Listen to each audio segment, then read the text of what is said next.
Deal dissection, next series here. Here's a GRS Safe House deal dissection. I'm Oz Mayo. It's my good friend Joe Crump. Let's get into this deal. This is a real life deal that definitely will not work in your area. So don't even try. Let's get into it. Joe, you ready? $160,000 purchase price.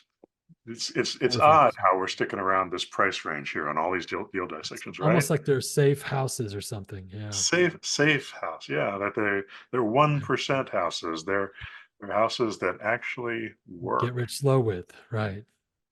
So this is another house. We'll throw up some pictures here. $160,000 purchase price, $6,600 seller paid costs, um, $1,550 a month income, $115 a month taxes, uh, insurance is $50.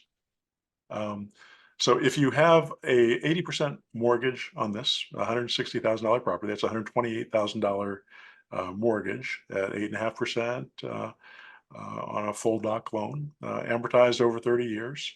Your principal and interest payment is going to be $977 principal and interest. And actually, this is a DSCR loan. A full doc loan actually would be a little bit cheaper than 8.5% probably. So $32,000 down, $128,000 new loan, $1,550 a month income, minus taxes, insurance, property management. So your total costs on those are about $315. And your principal and interest is $977. Add that to the $350 cost, that gives you $1,292 total cost per month to own this property.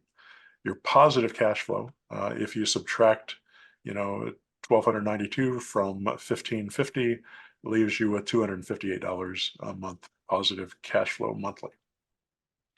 Now, if you apply that $258 a month to the principal each month, you'll pay off that loan in less than 15 years. Just do the math, use an amortization schedule if you need to, but that'll pay off in less than 15 years if you do it that way. And you'll notice this as a recurring theme in what we're talking about here, where we're always taking all the income that's coming from these properties and we're doing it to buy down that note. Because on a 30-year mortgage, the first 5 or 10 years on that's the poison period of a 30-year mortgage. That's the period where 90% of the payment that you're making is going towards interest. So you want to pay that down as quickly as possible so that you can get past the point where your interest, is higher. The interest you're paying is higher than what you're paying towards the loan every month. So that's why we But real apply all. quickly, Joe, what you just said is huge. People should realize the reason why your bank will do whatever it takes for you to refinance in the first 3 to 5 years is because of what you just said. They want to keep you in that happy zone for them, where 95% of your payments going towards your interest. When I was doing this, like the Wall Street stuff, they would pay us insane, ridiculous bonuses if you could get someone that first 3 to 5 years. Because some people were smart and they would catch on like, no, I'm not going to do that. But you basically do whatever it takes to get them to refinance and to do some, oh, you can pull out this much cash, you can do this, do whatever you need to. Don't do it. Never do it. It's really important. What you just said, it's a big secret. You understand a lot if you understand the first 3 to 5 years is awful. That's why when accelerated banking, which we'll make other videos on, we try to skip past that initial period. It's a very important point he made. So just point that out. It's brilliant stuff because when you put the money back into the investment and you look at this as this is a long-term investment. I'm going to be here for 10 years before I get any money, maybe Yeah. 15.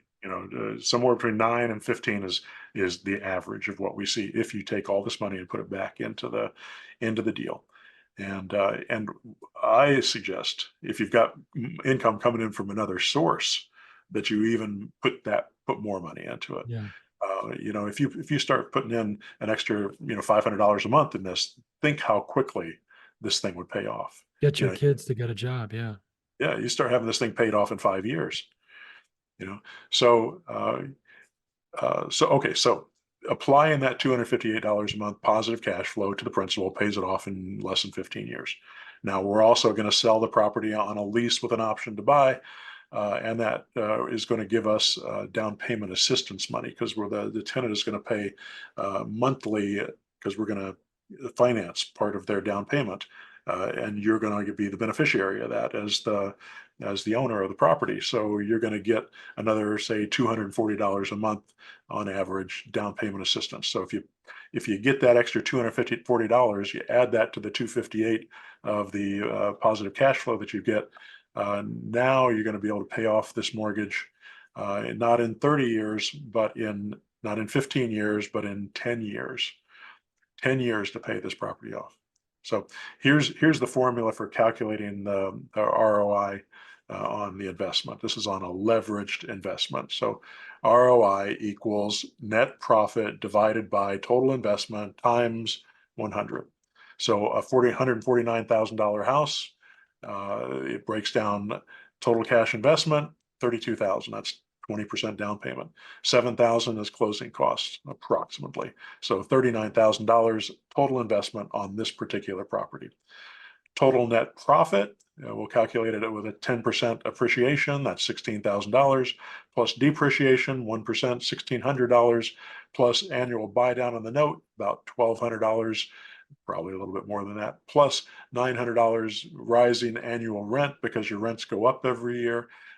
If you have a landlord, management company who understands the safe house principles and has policies, and you build it into the lease option, because we're doing 3-year lease options on this with rising rents every month or every year. Plus another $3,096 positive cash flow after the debt service. That's that $258 I was talking about earlier. You add those together, you get the total net profit of $22,796 per year.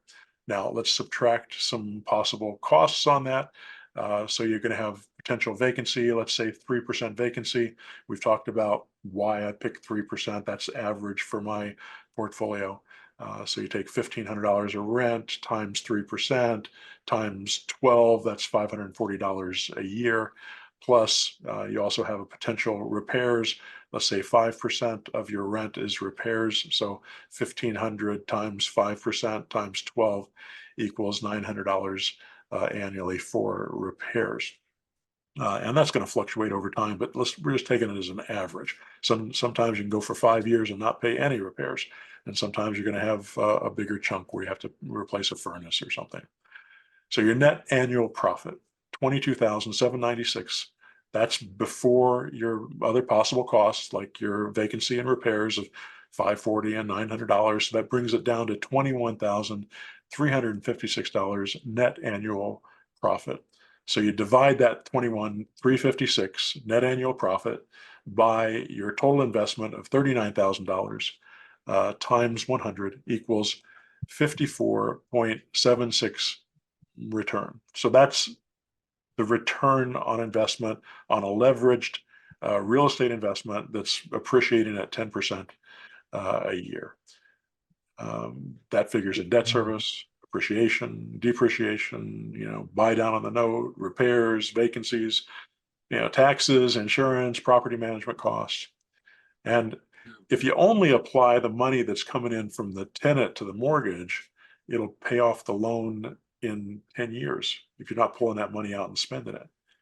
If you don't figure in the appreciation, let's say it doesn't appreciate at all, then you reduce your net annual profit by that $16,000 appreciation, and that gives you $67.96 net annual profit.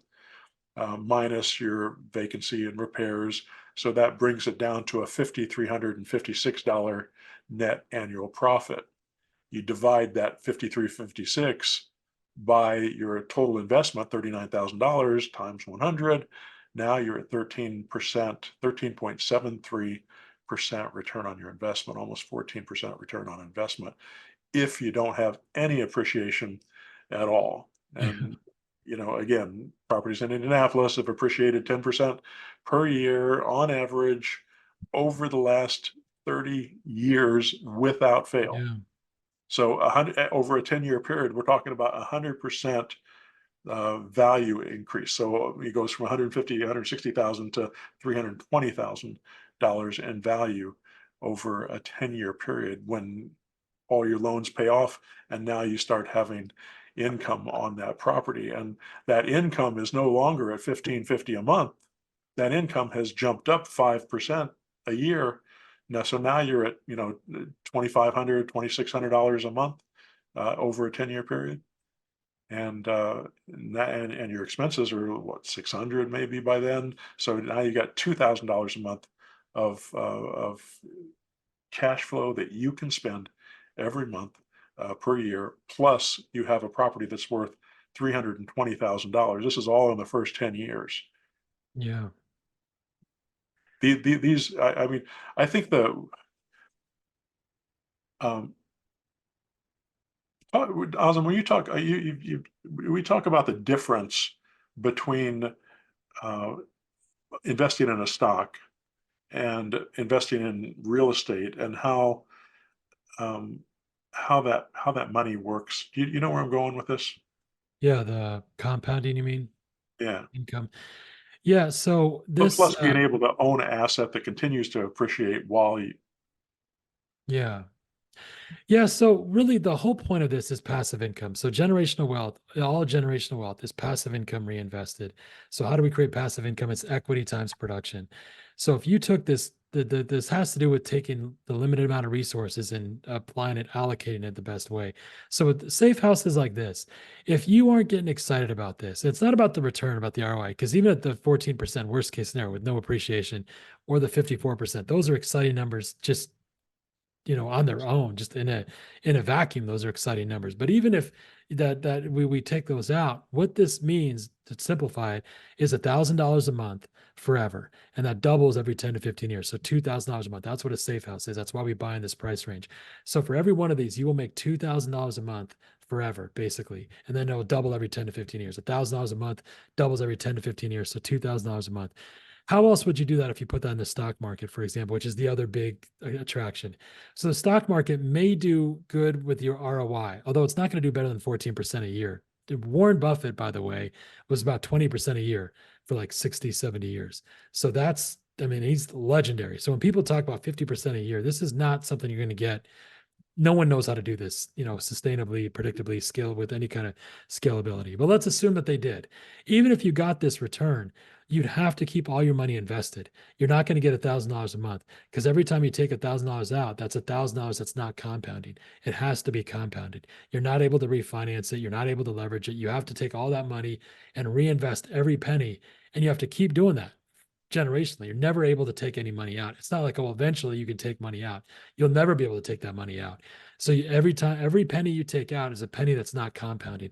And compounding is where the magic happens, because that's where this 10% applies to the entire value of that property.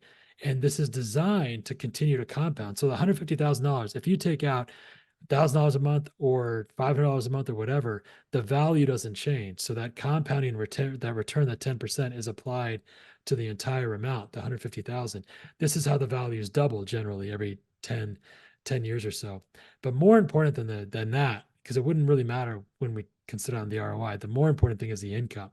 So even if there was no appreciation, you'd still make 14% a year, but on top of that, you'd have income.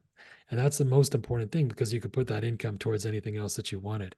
Quick note, by the way, watch as you listen to Joe and I. We've been doing this, our collective experience, 50 years, on our team 100 years. But the number one reason is because of the outcomes we've created, helping people get to 10, 20, 30, 40, 50, 100 grand a month and beyond. With investments like this, we have more success stories than any other group on the planet, guys. That's what this is about. In this case, we're talking about GRS, safe houses, how to acquire safe houses like this, put 200K and turn it into 100K passive income forever. It takes 10 to 15 years, and you're not going to make any money. That's the bad news. The good news is you don't have to do anything. You don't even have to leave your house to acquire assets like this. And as you're talking, I ask myself, to somebody that's watching this that's in real estate, they're going to be like, what are you talking about? That's not how real estate works. And I would understand that, because very few people achieve these outcomes in real estate. And even like with like turnkey companies or people that invest for you, very few people do this because they haven't done the math.